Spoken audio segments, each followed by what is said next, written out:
Hey, I'm here to bring you your daily mental health enlightenment, and today I want to talk to caregivers. I was inspired to do this video in honor of my parents who have been out of state for the past 9 months and 1 day caring for my sister who is ill and on the slow road back to recovery. I have just developed such a respect for caregivers and everything that they go through, but also just a whole different recognition of the emotional strain that they go through, the psychological strain that they go through.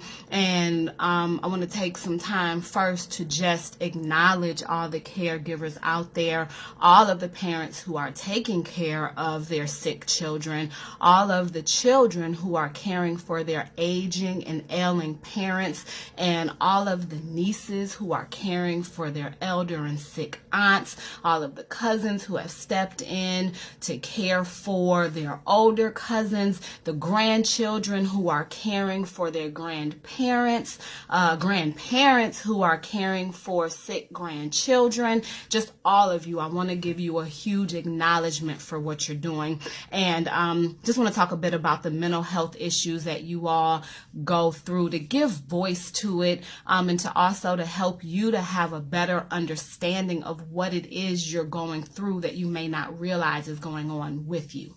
So the first thing I want to do is distinguish between the two different types of caregivers. So there are people who provide caregiving for those who are rehabilitating, and then for those who are deteriorating. And it's important to distinguish between those two because there's a very different emotional experience depending on who you're caregiving for. So for those people who are rehabilitating, that means that they're on the upswing. They've had something that's happened that knocked them down, but they have a very positive prognosis and outlook, and it is very clear that at some point soon they are going to get back to 100% or close to 100%. And for those people who are deteriorating, these are people who have a bleak outlook or an unfavorable prognosis, meaning that in the future it is foreseen that they will not get better or may die. So let's talk about the different emotional experiences of those two caregivers. So one, caregivers of people who are rehabilitating have the ability to communicate to the person that they're caregiving for and share with them the frustrations that they have, the feelings that they're holding when they get overwhelmed or when they're feeling appreciated. So they have this outlet to share with the person that they're caregiving for, and they feel a sense of comfort sharing with them because they know at some point you're going to get better. So it's not really a burden for me to share my feelings with you because I understand that you're of the state of mind to understand how I'm feeling. You can hold how I'm feeling, and I know that you're going to get better, so I don't feel guilt for sharing it with you.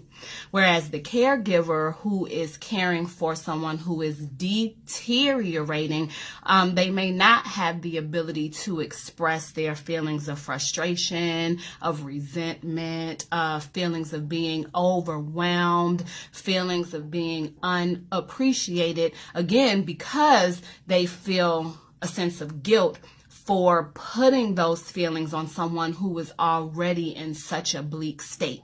And what can happen from not communicating how they feel is they can end up acting out how they feel. They may lash out on the person that they're caring for, or they may end up displaying microaggressions toward them, where they're snappy, where they're short with them, where they're irritated with them. The person calls their name and they huff and puff. What do you want now? So those can be two different responses of caregivers. All right, so secondly, a person who's caregiving for someone who is rehabilitating has a more positive emotional experience, and the emotions that they feel are positive in nature. Again, because the outlook is positive, and they know that at some point the person is going to get better. There is a light at the end of the tunnel. So although there may be a bit of burden in the moment, they feel a sense of satisfaction for the work that they're doing because they understand that it is leading to the progress that the person is making. They have a sense of pride in themselves for contributing to helping the person to rehabilitate in the way that they are.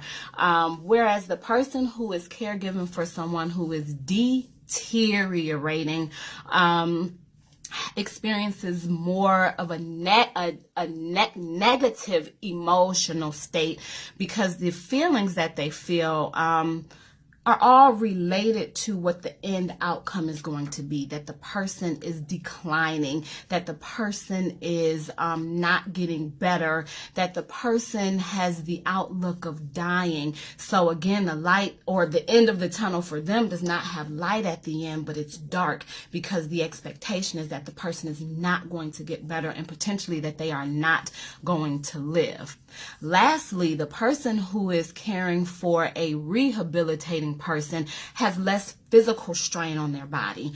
And that's because the person is increasingly getting better and better. So there is less physical responsibility and physical care that the caregiver has to provide to the rehabilitating person, because this person is learning how to regain their ability to walk, learning how to regain their ability to use the bathroom on their own, to feed themselves, to bear their own weight. So they are providing decreasing assistance with all of those things. So there's less physical strain. So the physical strain is a limited physical strain, and then the person begins to get better, and then the physical strain on the caregiver lessens. Now for the person caring for a deteriorating person, there is more physical strain on their own body, because the person's ability to walk, to bear their own weight, to stand on their own, to transition from sit to stand, to use the bathroom, to feed themselves, to dress themselves, all of those things is declining. So as time goes on, the caregiver is required to provide more and more physical assistance, which wears on their body. Okay, so I just wanted to make a distinction between the people who caregive for those who are rehabilitating and those who are deteriorating.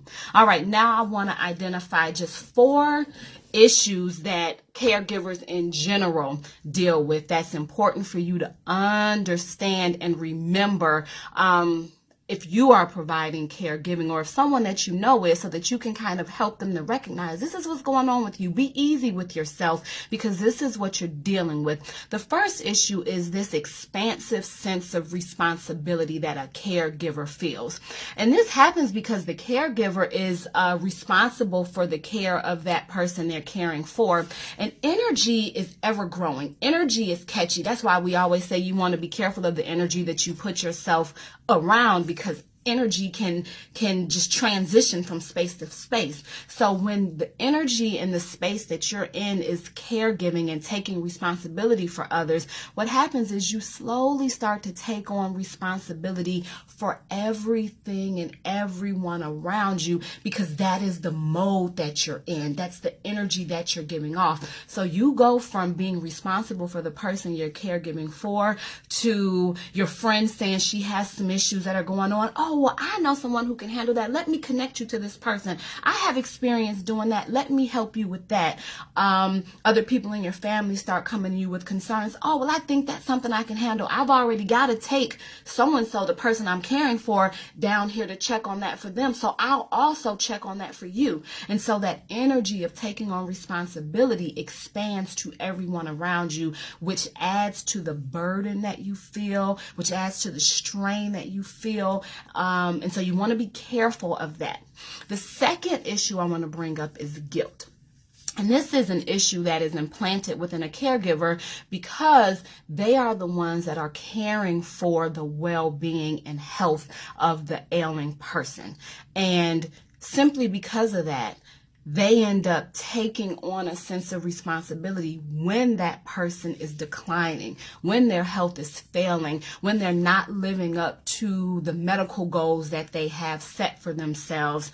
Because I'm the one caring for you, I end up taking on responsibility for the failures or the setbacks or the declines that you have, and I end up feeling guilty about it, even though that guilt does not belong to me. It belongs to the disease, the sickness, the illness that you have, but I'm taking that on simply because I'm in the caregiver role. So I'm taking on responsibility. So I'm taking on those feelings of guilt. So you want to be careful of that within yourself.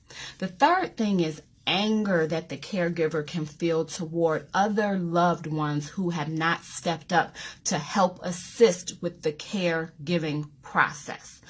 So there are two things I want to say about this. The first thing is, when I see this in my clientele, the first thing I ask them is, well, have you asked other people to help you? Have you solicited help from other people? Because sometimes what people need is assistance with initiating the conversation with others, because there are willing others in their family and in their lives who want to help, but because the caregiver has done such a great job of taking on responsibility and getting things done, the people around them just don't realize that they need help. And so although the caregiver is in this role and they're struggling, they're strained, they don't have time for social life, for their own personal responsibilities, and they feel like they're drowning, no one else is in their world. So they don't realize that that person needs help. And so the first thing I do with the caregiver is say, well, have you asked for help? And if they have not asked for help, I help them with figuring out how they can initiate that conversation with the people in their lives and that they love. Because a lot of times people are willing to help. They just didn't know that you needed the help.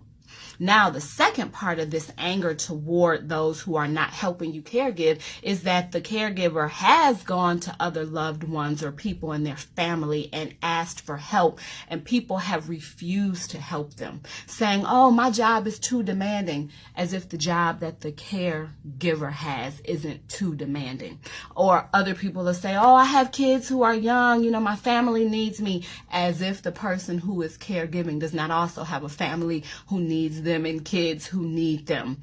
And so after the caregiver has gone to others and solicited support and it's been refused to them, then they are sitting and left to deal with real anger.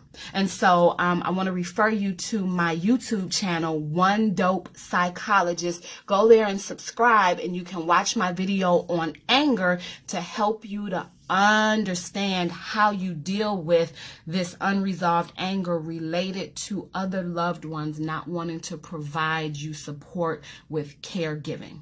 All right, and then the last issue I want to discuss is the caregiver's need to provide self-care to themselves. What's the old cliche? You can't care for anyone else if you're not caring for yourself. If you're torn down and beaten down, there's no way that you're going to provide the best care to someone else. So it is imperative that as a caregiver, you provide yourself with self-care. You have to take moments to replenish yourself. You have to take moments to cleanse your spirit, to get yourself back to a 0 point, a balance point. Okay? Now, the kind of self-care that you engage in depends on the kind of caregiving routine that you have with the person you're caring for. If you have a schedule that I'm providing care from 9 to 5 in the morning, I go to the rehabilitation center where my loved one is and I'm supporting with providing care for them, but then I'm done by 5 and I have my evening, your schedule is more open for you to be able to have more frequent self-care activities for yourself. So, you can have self-care activities that involve others that may not always be around the things that are most important to you, but that may also include things that are important for other people in your social circle because you have time to do that. But if your caregiving routine is jam-packed where you're providing care 18 hours per day. And so you have very limited time to self-care for yourself. You've got to make sure that the self-care activities that you engage in are those that are meaningful to you, that will really replenish you. For instance, myself, I don't really enjoy going to get my nails done, my toes done. It's something that I do for aesthetics, but it's not something that's relaxing. It doesn't particularly make me feel good or replenish my spirit. And so if I had a small amount of time to care for myself, that's not an activity that I would want to engage in. I really enjoy going to the comedy club. So I would like to spend my time making sure that I found time where, okay, there's a comedian that I like at a club that I want to go to where I can have some downtime. Because if I'm only going to get self-care once or twice per month, it has to be meaningful and feed my spirit. All right, so that's the video for today. And what's the message? To think about mental health in a different way, a way that helps you to understand that when you are caregiving, you have to take time to give care to yourself and your mental health. And I'll see you next time.